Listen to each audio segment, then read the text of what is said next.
David Lammy. Well, Madam Deputy Speaker, with your permission, I'd like to make a statement on the release in error of Hadush Kebatu from HMP Chelmsford last Friday morning. As the House will be aware, Mr Kebatu was apprehended by the Metropolitan Police on Sunday morning in the Finsbury Park area of my constituency. He's back where he belongs, behind bars, and I'd like to thank the Metropolitan Police, Essex Police and the British Transport Police for their swift action to return him to custody, and the public who helped locate Kebatu after the police's appeal. I can tell the House that he will now be transported for deportation back to Ethiopia as quickly as possible. However, this does not change the fact that Mr Kebatu's victims are rightly outraged about what has happened. And I'm livid on their behalf. And on behalf of the public, this was a mistake that should not have happened. The victims expect better, the public expects better, and this government expects better from a critical public service, which plays a vital role in our first duty to keep the British people safe and free from harm.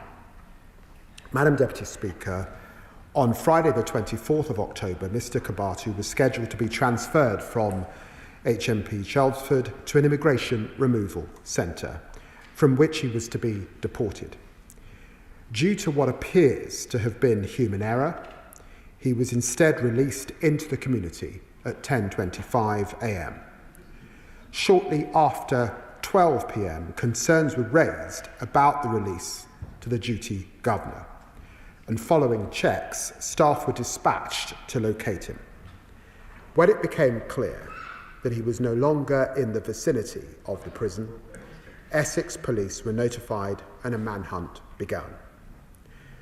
Her Majesty's Prison and Probation Service instigated an immediate investigation, and I've asked for the initial findings to be with me this week.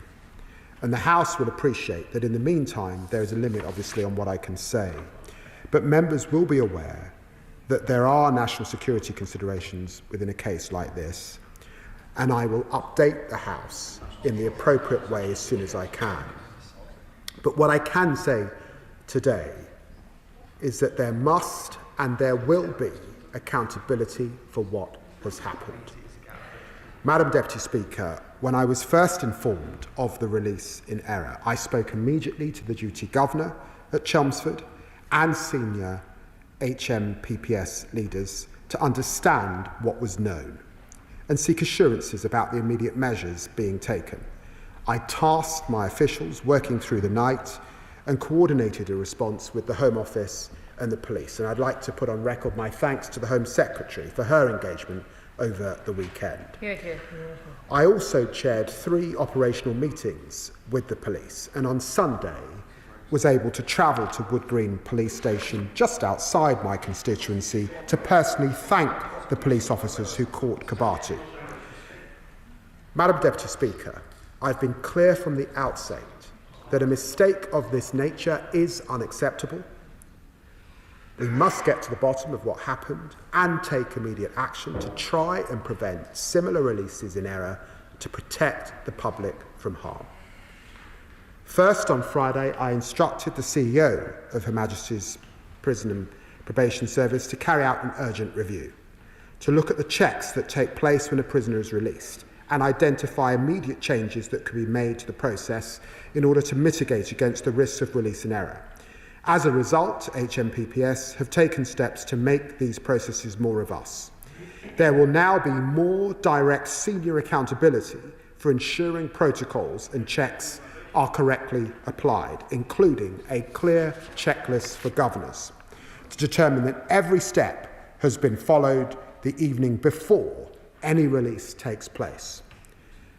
These are the strongest release checks that have ever been in place, and they will apply to every release from custody and are effective immediately.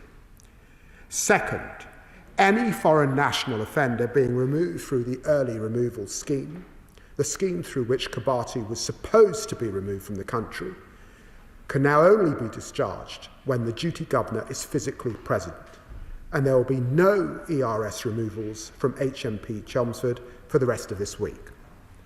And third, I'm today announcing that there will be an independent investigation by Dame Lynn Owers. I spoke to her yesterday, former Deputy Commissioner for the Metropolitan Police and Director General of the National Crime Agency, and she will fully establish the facts of Kebatu's release and whether staff had sufficient experience, training and technology, and she will also talk to the victims in this case to understand the effect this incident had on them. Her report will highlight points of failure and make recommendations to help prevent further releases in error, which have been rising year on year since 2021, going from 9 per month on average in 2023 to 17 per month in the period spanning January to June 2024. And I'm clear that a single release in error is one too many, which is why we have launched this independent investigation. And I can tell the House that it will have the same status as those into other prison incidents, including the awful attack on 3 prison officers at HMP Franklin in April of this year, and the escape of Daniel Khalife from HMP Wandsworth in 2023 under the last government. Madam Deputy Speaker, releases in error are a symptom of a system that we inherited from the party opposite. Truth hurts. Jails were full almost to breaking point, and the threat of total collapse in law and order. The fact is that we were left with prisons reeling from historic funding reductions. Madam Deputy Speaker, a 24% real terms cut from 2010 to 2015 and 30% cuts in staffing, leaving us today with over 50% of frontline prison officers having less than 5 years' experience. It's little wonder, then, when the system has been brought to its knees, that errors like this happen. We must also be honest that the previous government's approach to this crisis, piecemeal, complex emergency releases in the hope that the system wouldn't collapse, has added to a level of complexity and pressure that makes errors more likely. This government has been transparent about the difficult decisions necessary to fix the mess for good so that prisons can keep us safe, and future governments need not find emergency solutions to free up capacity. And this government has brought forward the sentencing bill currently making its way through this House. It will ensure we have a suitable criminal justice system, one which can deliver punishment that works, that cuts crime and keeps the public safe. And this government's also building 14,000 additional prison places so that we have capacity to lock up the most dangerous offenders. This is the largest prison expansion since the Victorian era. And let's be clear, there will be more people in prison at the end of this Parliament than there have ever been before. Yes. And we've already built 2,500 additional prison places in just over a year, compared to 500 added overall to the prison estate under the Tories. And we're deporting more foreign criminals than the last government. We've changed the law last month to speed up the early removal scheme, something that, to be fair, the Shadow Justice Secretary called for, so that most foreign prisoners can now be deported after serving 30% of their custodial sentence rather than the previous 50%. And through the sentencing bill, we will go even further to deport foreign criminals as soon as possible after sentencing. I can confirm that in the year to July 2025, we sent 5,179 foreign national offenders back to the countries of origin, a 14% increase on the previous 12 months. This frees up desperately needed prison places and saves the taxpayer the £54,000 per year in cost to hold an individual offender. Madam Deputy Speaker, this context sets out the scale of the challenge, but I'm clear that releases in error are not simply a fact of life. The public will not accept that, and neither does the government. We'll get to the bottom of what happened in this case. We will take whatever steps necessary to tackle the spike in releases in error so that we can uphold the first duty of every government to keep the public safe from harm. I commend this statement to the House. I call Robert Jenrick, Shadow Secretary of State. Thank you, Madam Deputy Speaker. Well, dear, oh dear, where to begin? This Justice Secretary could not deport the only small boat migrant who who tried to be deported. Yes. Having been mistakenly released, Hadush Kebatu came back to prison asking to be deported, not once, not twice, but 5 times. But he was turned away. Madam Deputy Speaker, the only illegal migrants this government are stopping are those that actually want to leave the UK. His officials, briefing the press, called it the mother of all... Yeah, they're not wrong, are they? Calamity Lammy strikes again. It's a national embarrassment. And today, the Justice Secretary feigns anger at what's happened. He says he is livid Kebatu was mistakenly let out. But under his plans to abolish short prison sentences that he forced through the Commons last week, Kebatu would never have even stepped foot in prison in the first place. So let's get it straight. We had the spectacle of the Metropolitan Police scouring London to find a man the Justice Secretary is simultaneously legislating to avoid sending to prison. What an absolute farce. So look, I must commend the Justice Secretary's performance. It is truly BAFTA-worthy. He has perfected the art of performative outrage to a T. On Wednesday, well, look, they may be laughing, but let me finish this point. On Wednesday, he will force every one of his MPs to vote again on the sentencing bill, which will see hundreds of sex offenders, just like Kebatu, avoid prison altogether. Sick men who destroy the lives of young girls, who steal their childhoods from them, they will be free to roam your communities, to steal the childhoods of your constituents. And I'll tell you who'll be livid then. The British public will be livid, and they'll know who's to blame. Madam Deputy Speaker, the Justice Secretary says he's launched an inquiry into what's happened. But he should be able to provide some basic questions to the House now. With respect to the prison in question, HMP Chelmsford, there's clearly a very significant problem. In a previous internal audit at Chelmsford, officials had marked their own homework as good, yet inspectors rated it as of serious concern. What is the Justice Secretary going to do now to address the way in which problems in our prisons are covered up routinely or wished away? On the subject of the inquiry itself, you won't be surprised to hear I am, how shall I put it, sceptical about this government's ability to conduct inquiries with any competence.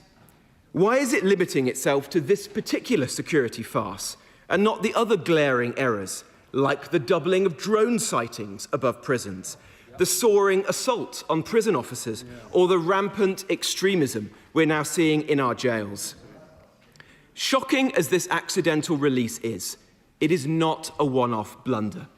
It has come to be the norm under this government, as the number of prisoners mistakenly let out early has more than doubled. So can the Justice Secretary tell the House how many of the 262 prisoners let out mistakenly in the year to March were violent or sexual offenders? And how many are still at large? There are now record numbers of foreign nationals clogging up our prisons, more than under the last government. How many of those 262 prisoners accidentally released are migrants, like Kebatu, who were awaiting deportation? Madam Deputy Speaker, can the Justice Secretary give the House his cast-iron assurance that this man will be deported from our country by the end of the week, as he promised on the news on Sunday? And if he fails, will he take responsibility and resign? And lastly, on Tuesday, the Justice Secretary blocked my amendment to release the migrant crime data. Does he now finally acknowledge that there is a link between the small boats and crime in this country? And will he call the small boats out for what they are, a national security emergency? Madam Deputy Speaker, this man should never have been in our country in the first place. That's the truth. He should have been detained. He should have been deported. Instead, he was put up in a hotel in Epping and allowed to prey on schoolgirls. Now we learn that some Labour officials privately concede that they were wrong to scrap the Rwanda plan. Be in no doubt, from start to finish, the Kebatu fiasco was a creation entirely of Labour's own making. So I say to the Justice Secretary, there's no point coming to the House today professing to be livid at the consequences of your own policies. The British people, they can see straight through you. Madam Deputy Speaker, this is a serious issue, and that's why there will be a full independent investigation. The Shadow Justice Secretary, I'll give him this, he's smooth. But as my mother would have said, if he was chocolate, he'd lick himself. He should hang his head in shame. The crisis in our prisons that we're faced today is because of 14 years of failure under his government. As they were packing their bags, and he knows this, to leave office, temporary release failures were under his watch. They presided over 17 mistaken releases per month. This didn't happen overnight. It was not inevitable. It was the choices that his party made through 14 years of chaos. They said that they were the government of security and safety. They oversaw rising violent crime and crumbling courts and crumbling prisons. Again and again, they promised 20,000 extra prison places, and they managed an extra 500 in 14 years. They promised to remove more foreign national offenders from prisons. They failed. They promised investment and expansion in the prison system, but budgets stalled. They promised investment in the police, but again, we saw the police cut by 20,000. They promised increases in access to justice. We did not see that. We saw almost the collapse of legal aid. Violence went up in our prisons. Self-harm went up in our prisons. Drug abuse went up in our prisons. And prison officer numbers were cut under his watch. And he comes here and has the brass neck to give the impression that this started just 14 months ago. Let me just pause there. William Fernandez was released in error in March 2021. He was a sexual predator. He raped a 16-year-old and sexually assaulted another young woman after he was let out by prison in 2021. Was there an independent investigation? No, not from their side. Rayan Nubi, released in error in March 2023. Again, a man who was mistaken released from a Category B prison. Was there an independent investigation under his watch? No, there wasn't. Laura Matavoulis, again released in error in December 2021. Was there any independent investigation? None at all. And he comes here with the brass neck. I've asked Lynn Owens to look at this.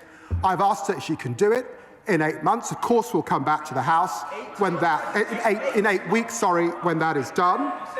And all of what he has said, what happened, looking over this period of time, is subject to that review. And then he says that the sentencing review will actually let more foreign nationals out. He's wrong. We've actually brought down the threshold so that you can now be deported with just a suspended sentence. He knows that. Read clause 42 of the bill and he will understand it properly. Chair of the Select Committee, Andy Slaughter. Thank you very much, Madam Deputy Speaker. Given the pressure on prison front desks and the complexity of rules for release, this was an accident waiting to happen. One thing that might bring down the number of releases in error is the digitising of prisoner records. On visits to prisons, Justice Committee members are often horrified to find them relying on handwritten files. While some parts of the justice system are entertaining AI, why are prisons still run on pen and paper systems?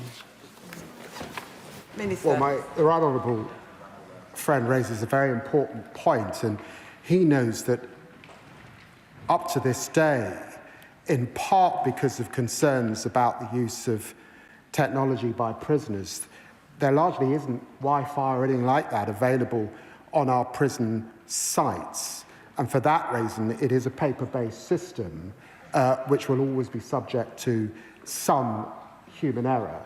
But in the context in which, under the last government, there was this continued early release scheme done on the quiet, and indeed because of the changes that we're making in the sentencing bill, it is right that we have a proper look at this. And I did discuss it within OAS when we spoke yesterday.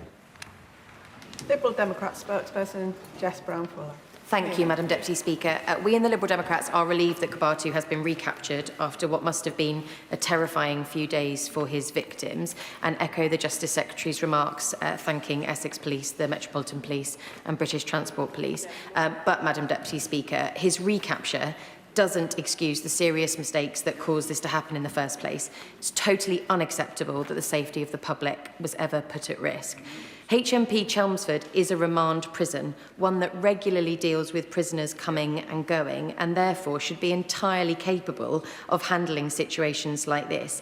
Yet we know from His Majesty's Chief Inspector of Prisons that there are deep-seated inadequacies at Chelmsford, including inexperienced staff and a lack of adequate training, especially identified in pre-release documents.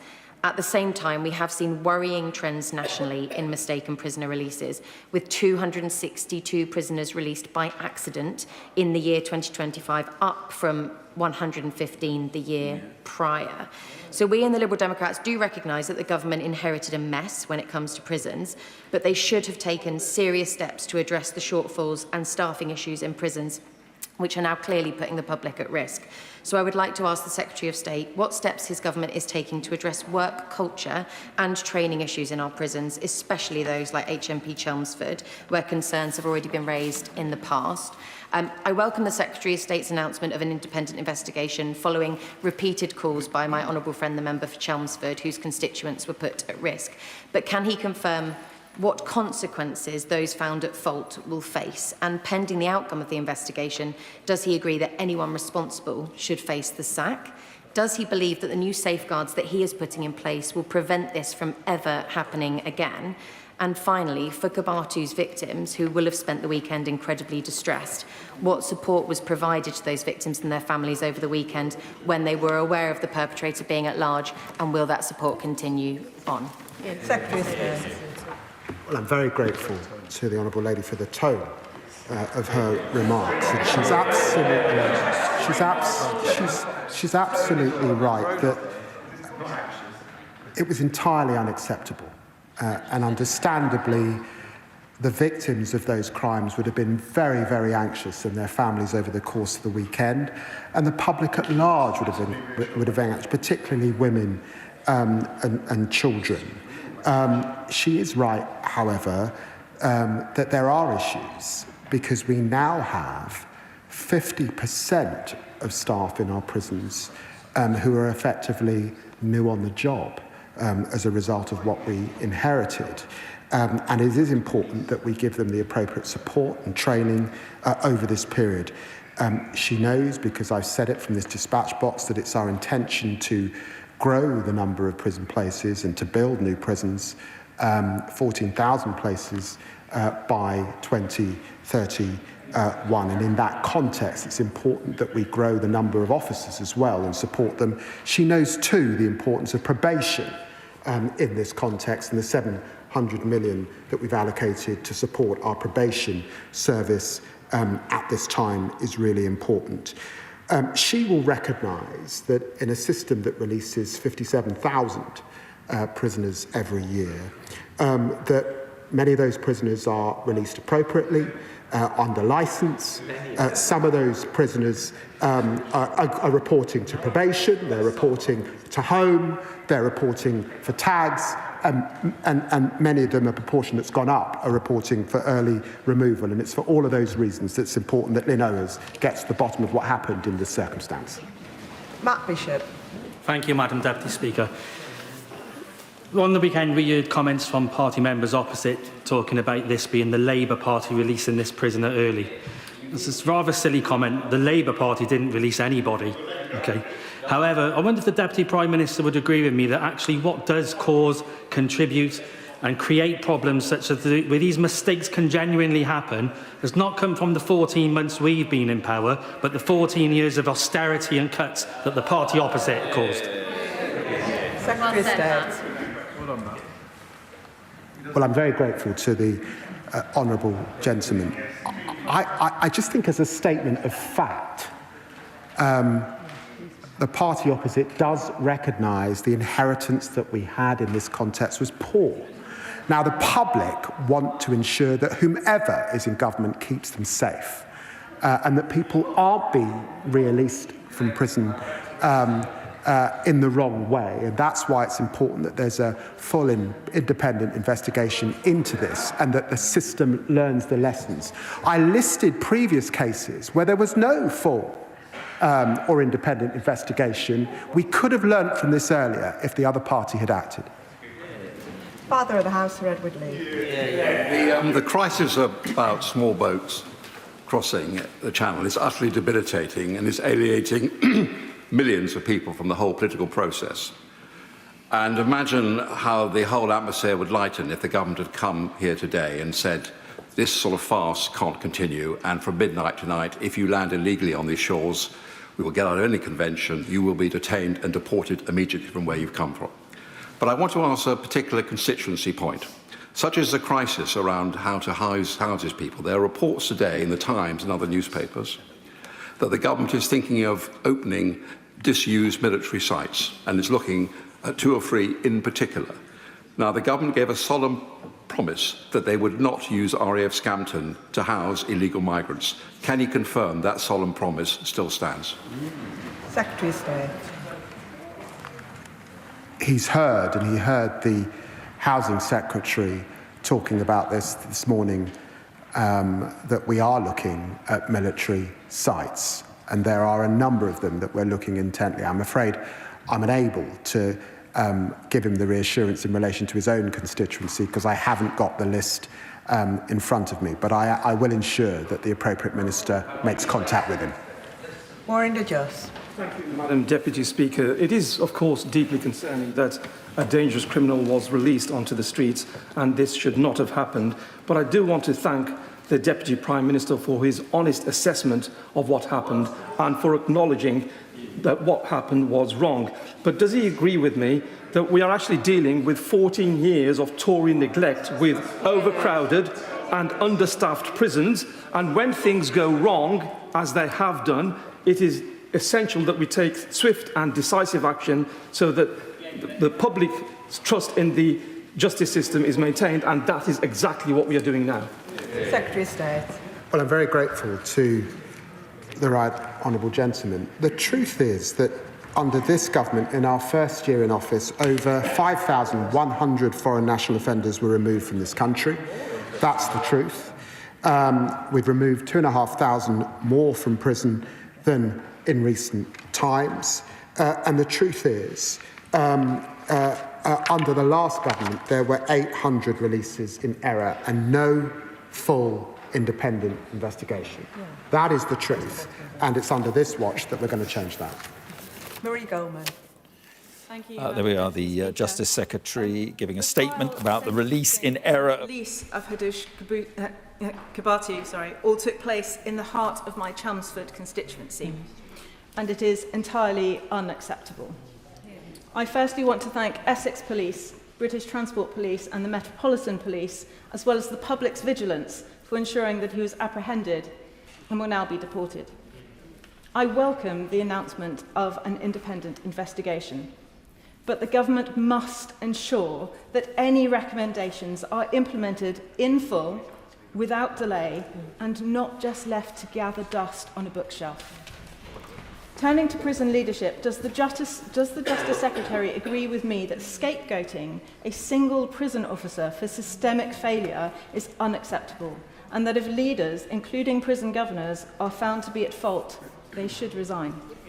Secretary of State. Well, I'm very grateful to the Honourable Lady, and I know that this has been shocking for her constituents, and I know that the reports and the scenes of this prisoner wandering around Chelmsford will have been incredibly disturbing, and particularly disturbing for the victims of her crime. And I know that she has spoken to the prisons minister, and I'm very grateful that she reached out in the way that she has, and I think she's spoken to the governor as well.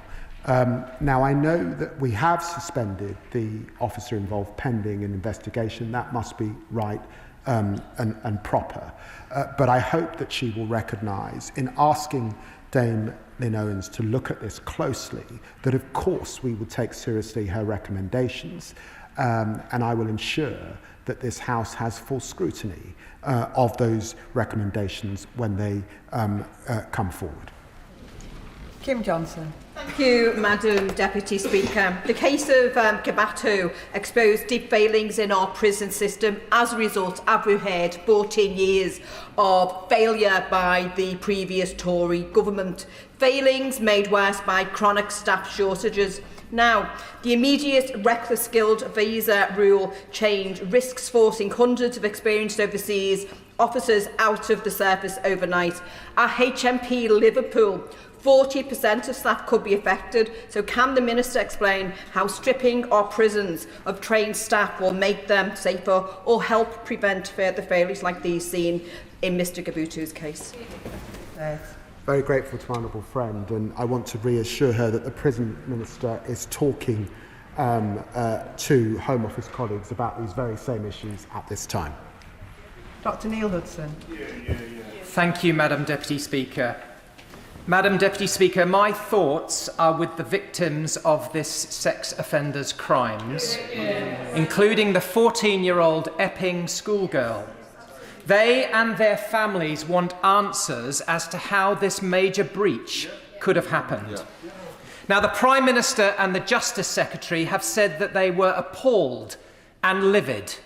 Well, that's great. So is everyone. But ministers are not commentators. Exactly. They are in charge, and ultimately, they are accountable for this. Madam Deputy Speaker, this hasn't gone away for the people of Epping. The twice-weekly protests continue. No one wants to see our town repeatedly the lead story in the news, and the events of recent days have raised again community anxiety and distress.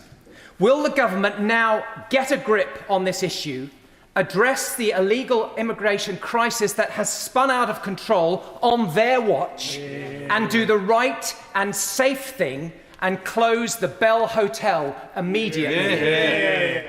Secretary of State. Well, the honourable gentleman is right in the beginning of his question to centre the victims of these crimes and their anxiety and to hold that dear. And it's why the first thing I said to Lynn Owens was, would she reach out to those victims and just hear from them as she went about her work. I'm quite sure, because I know Epping very well, I'm quite sure that his constituents know that the crisis that we inherited begun under the last government, and their discontent in relation to asylum and immigration, the inability of the last government to deal with the gangs, the collapse of the Rwanda scheme, and the outrage of asylum hotels all begun under the last government, and he knows that as well as I do. Chris Webb. Thank you, Madam Deputy Speaker. I thank my right friend, Deputy Prime Minister, for coming today to address this serious issue. Many of my constituents raised it with me over the weekend. I do notice not a single member from Reform here, especially the member for Runcorn. I'm assuming she's still running scared after horrific racist remarks over the weekend. But can the Deputy Prime Minister confirm that deportation of Kebatu will proceed unhindered and without delay to... Order.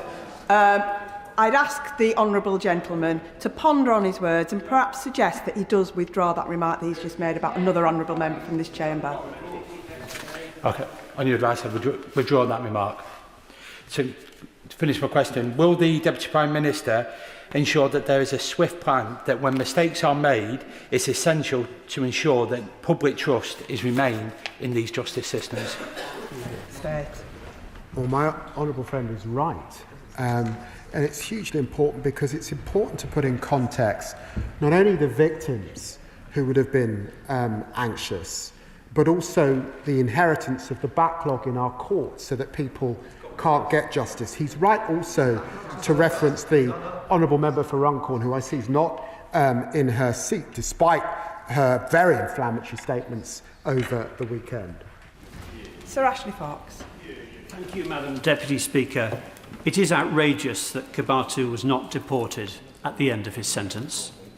What is worse is that the number of prisoners released by mistake has more than doubled under this government. Now, if the Deputy Prime Minister is determined to release thousands more prisoners early, how confident is he that this mistake will not be repeated again and again on his watch?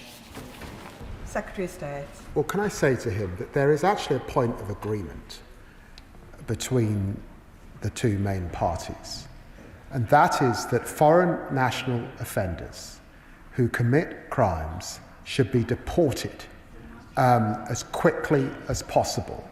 And under the sentencing bill, we are attempting to do that. And it's actually something that the Shadow Justice Secretary has raised, and I think that's one point at least of agreement. I'm serious about getting to grips with the early release issue. And I'm serious when I say, and he knows this, that this story begun before we came to office. It's why one of our most senior police officers will be looking at this issue, and of course we will take serious all of her recommendations. It's hugely important that the public see the system working and that they feel safe. Madam Deputy Speaker, Hadush Kebatu is clearly a depraved individual and a dangerous pervert who should be booted out of the country without delay. But my constituents get sick and tired of having to foot the bill of the cost of housing foreign national offenders in British jails. And so, therefore, can he reassure them that the sentencing bill will make it much easier to deport those individuals and make sure they're in foreign jails where they belong rather than clogging up our prisons? Well, my honourable friend's exactly right. £54,000 it costs a year to have any individual in prison in our country. It's a lot of money.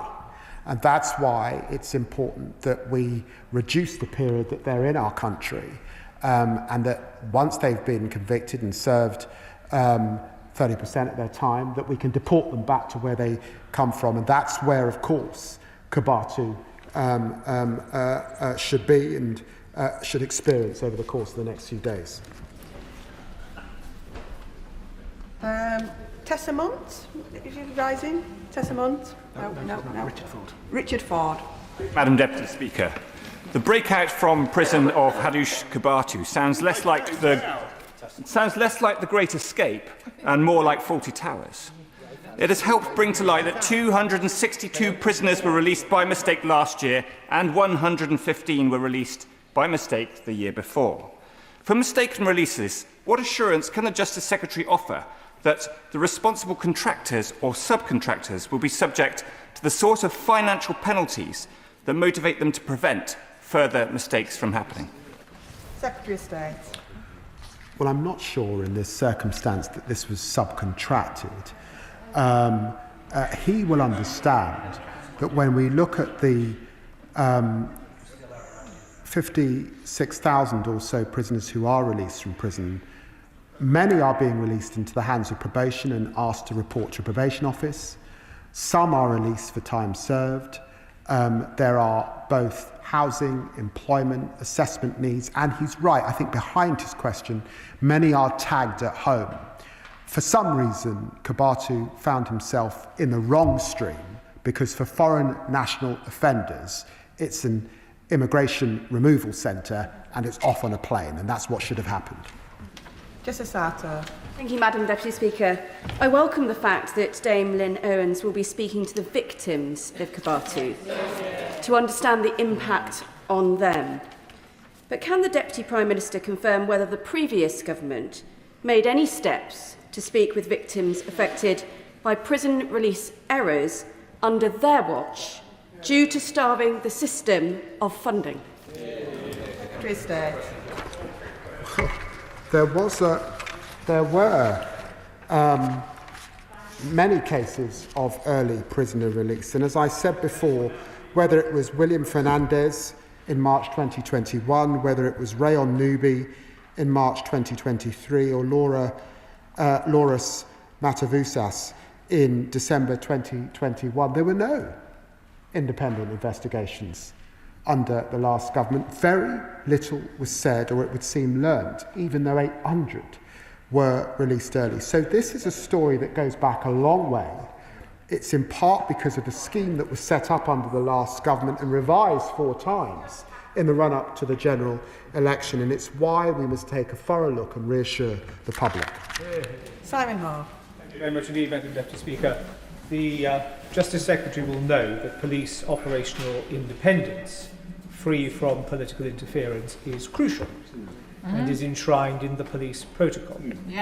And yet on page 3 of the statement which the Secretary of State has just given us this afternoon, he told us, and I checked against delivery, over the weekend I chaired 3 operational meetings with the police.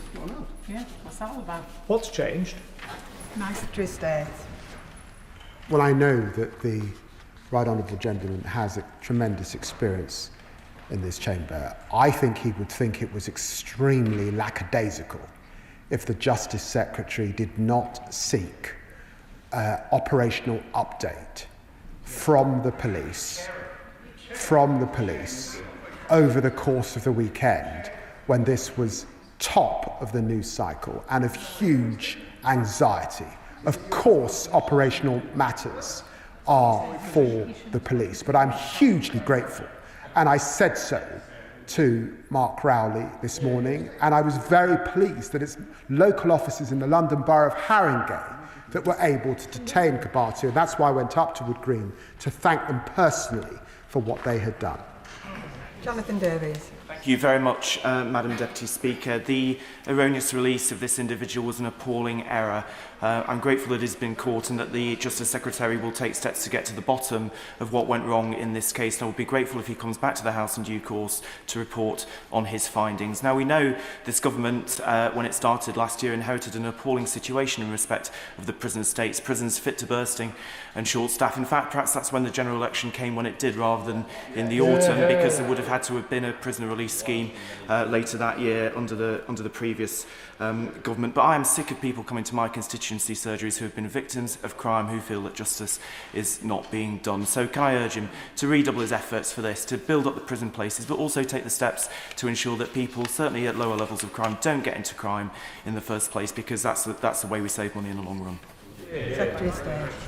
Well, I'm very grateful to my honourable friend, and he's right to mention the end of early supervision licence scheme that was set up by the last government, revised 4 times, 10,000 people were released. It was done effectively on the quiet. It was done in a chaotic way, and that's when we began to see this spike. It's not about making partisan or political points, but the truth is we all know that the prison system that we inherited was in a dire situation, and we do need now to get a grip where mistakes are being made, and that's why the officer involved is suspended under investigation. The checks and balances in place are now the toughest that we've had. We're asking duty governors to be looking at this the night before, particularly in relation to foreign national offenders, and we've got Dame Lynn Owens doing a further investigation. Ms Saville Roberts. I'd like to put on record my role as the co-chair of the Justice Union's parliamentary group. Everyone here will want to make sure that this kind of outrageous error never happens again. The Chief Inspector of Prisons warned today of a systematic problem of increased releases and error, citing very busy people, often quite inexperienced, with huge caseloads. He also warned that prisons are dependent on West African officers who we might now lose thanks to changes to visa thresholds expected to cause, and I quote, an enormously damaging effect to some prisons. With this in mind, because his government has control over this, will the Justice Secretary press the Home Office to look again at how changes to the skilled workers visa are directly causing prison staff shortages and worsening prison performance? Secretary of State. Well, I'm very grateful to the Honourable Lady for putting on record the challenge that we have with junior staff, and I'm very grateful to the work that we have in our prison system of those staff who are much beloved, who have come from West Africa, largely Nigeria, to support this system for a period of time. And I do recognise the challenges that she articulates, and of course, as she would expect, all of these matters are under discussion. Christine. Thank you, Madam Deputy Speaker, and I thank the Deputy Prime Minister for his statement today. I can also thank the member for Epping for him starting his question with a recognition that this really affects the victims of this terrible crime. And I think we all need to recognise the devastating effect this will have on families who are victims of crime when the person who's committed those crimes is released in this way. What reassurance can the Deputy Prime Minister give residents in my constituency of Harlow that this government will finally get on top of this issue, get on the front foot of this issue and finally tackle it? Secretary of State. Well, can I begin by just wishing my honourable friend congratulations. I know he's just returning from paternity leave. We're grateful to that. And, you know, I know his constituency of Harlow very, very well. I think it's got one of the highest proportions of Spurs supporters in the country. And I know those folk would have taken this very seriously.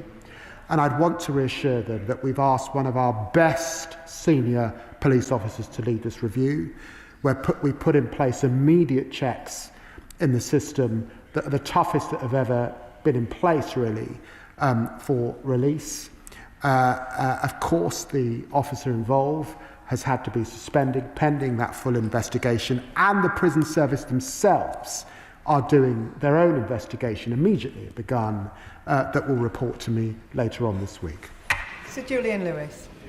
Mr. Kebatu came to this country by small boat, allegedly because he was seeking asylum against oppression in Ethiopia. At his trial, however, he changed his mind and decided he'd rather be back in Ethiopia. What bothers me about the state of our immigration system is that if, after he has been punished in Ethiopia, he hops on another small boat and comes back again and says that he's seeking asylum because, as a result of his conviction for sexual crimes, he faces disapproval and possibly persecution in Ethiopia, we'd have to go through this farce all over again, wouldn't we? Yeah. Secretary of State. Well, I recognise the concern that may well be on the minds of his constituents and indeed mine.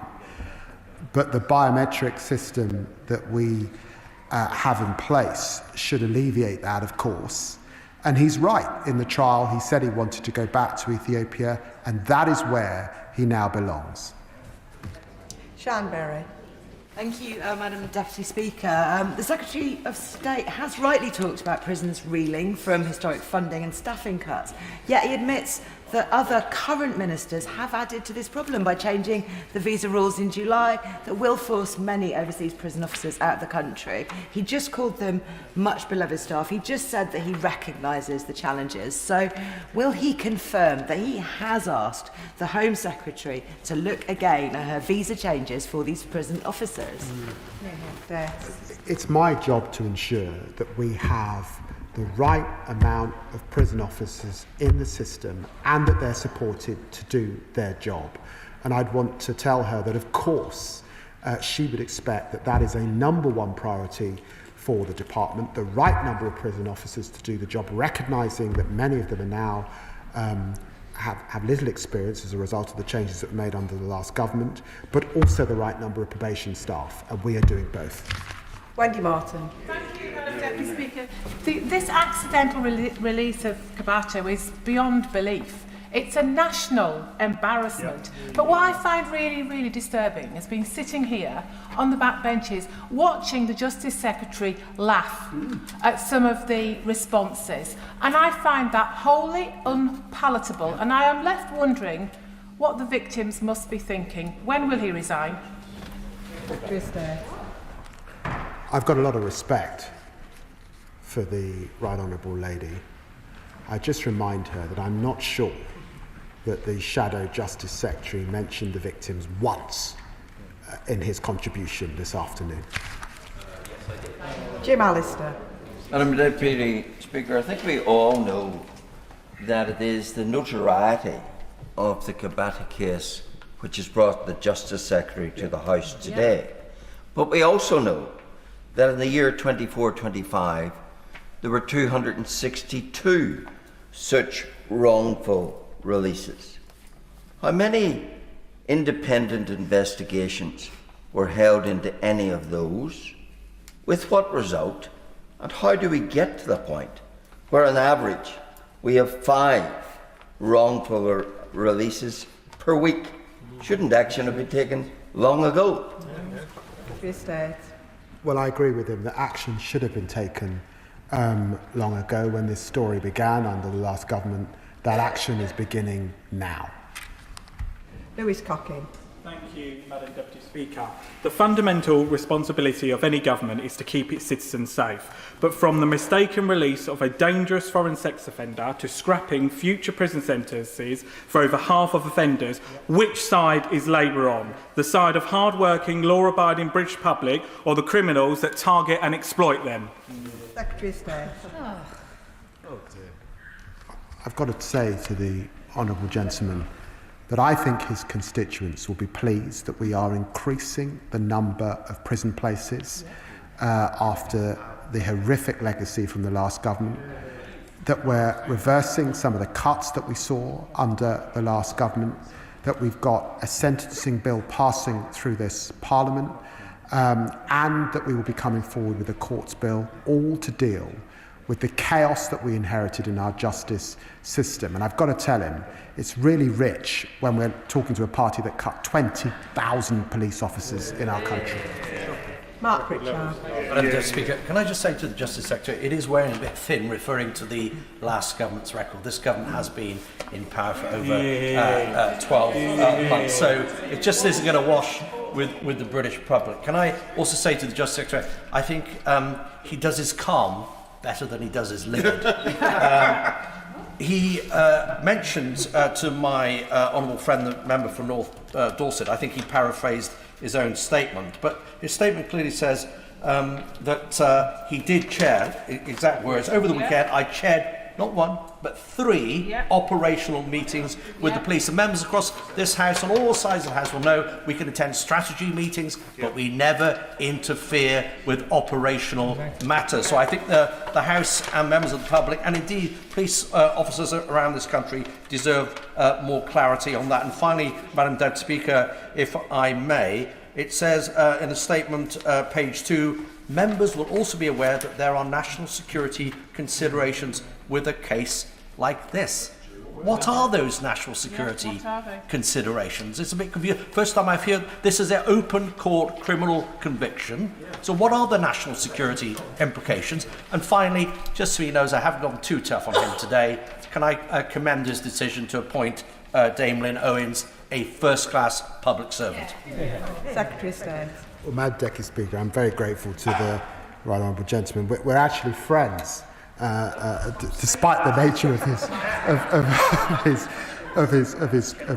his questioning, I think it is important that the police were able to give me an operational update, and I thank them for the work that they did across the Metropolitan Essex and the British Transport Police, and I'm sure that his constituents value that. And look, I'm sorry that he doesn't want me to mention the record of the last government, but I've got a feeling that as he sat there on the benches when they were in government, he was hugely disappointed with their record on crime and their record on the justice system. Thank you, Madam Deputy Speaker. As the House will be aware, I was once a Epping Forest District Councillor and an Essex County Councillor, so I know both Epping and Chelmsford. It's fair to say that, given the high-profile nature of this particular case, public confidence is at an all-time low. Did the Justice Secretary consider his position? And if not, why not? I really think that's a ridiculous question. He knows the answer. The answer is no. What I considered carefully was what my predecessors were up to in the last government, to allow this spike, to do nothing about it. And when I looked at the cases, particularly the case involving someone who was let out and went on to commit a sexual assault, I wondered why there were no independent investigations set up under the last government. Paul Carler. Thank you, Madam Deputy Speaker. As the Justice Secretary admits, there's a staffing crisis in our prisons, which his government inherited from the brass-necked Tories. Over one-third of prison officers now have less than 2 years' experience. With too many officers leaving the profession and too few joining, is it any wonder mistakes like this happen increasingly frequently? But whilst the Ministry of Justice has sought to address the prison officer shortfall by recruiting overseas, as we've heard, the Home Office is undermining those actions by raising the payment threshold for the skilled worker visa. So, can I ask the Justice Secretary simply, yes or no, is the Justice Secretary asking the Home Office to add prison officers to the skills shortage list? Secretary of State. Well, as I've said, it's right and proper that the Home Office has a thorough regime for skilled workers, and I would support them in that endeavour. It's also important that we have the bank of prison officers that we need, and it's my job to ensure that we have that, whether they are able to come from abroad or whether, of course, as the vast majority of them do, come from our own country. Luke Evans. Almost a dozen pages in the statement, almost an hour taking questions, and I haven't heard one word. Sorry. And that's really important, actually, particularly for the father and the 14-year-old victim. Now, the Justice Secretary said a number of times he's personally reached out and thanked the police. Has he personally reached out to the victims? Has he tried to speak to them? Has he tried to say sorry? Well, of course I'm sorry. Sorry that any victim of crime had the anxious weekend that they had. And it was important for me to ensure that police liaison were in touch with them, and I'm grateful to Essex Police to do that, and important to me that Lynn Owens is able to speak to them so that their concerns are reflected in her full and final report. Dr. Caroline Johnson. Thank you, Madam Deputy Speaker. How many of those released in error under this Labour government are still at large? Secretary of State. As she would expect, there are a number of people released under different regimes. Some of them will be released at home and will be leaving hopefully productive lives. Others will be back in prison. Some are recalled under licence. All of this will be examined by the independent full investigation. Jim Shannon. Thank you, Madam Deputy Speaker. The fact of the matter is that some 262 prisoners were freed in error in the year to March, almost an epidemic, compared to 115, a 128% increase according to data from the Ministry of Justice's own department. I have absolute respect for the Honourable Gentleman, he knows that. But does the Minister accept that this is absolutely shameful, exemplifies the changes that are needed within our justice system to restore justice and remind people that the penalty of crime is to lose their way of life and their rights, and not simply a holding cell where they tap their fingers waiting while serving a fraction of their sentence and hoping that they are one of the growing number to simply be sent home without being rehabilitated, which should rather be detained within the system. Thank you. Yes, I'd want to associate myself with all the remarks made by the honourable gentleman. He's completely right. It's totally unacceptable. People who commit crimes deserve to be punished. I think the public wants them also to be rehabilitated. It's got to be punishment that works, to released in an appropriate fashion, but to be released into the community or sent back to their country in the appropriate way. And we've got to ensure that the system gets that right every single time. And that concludes the statement.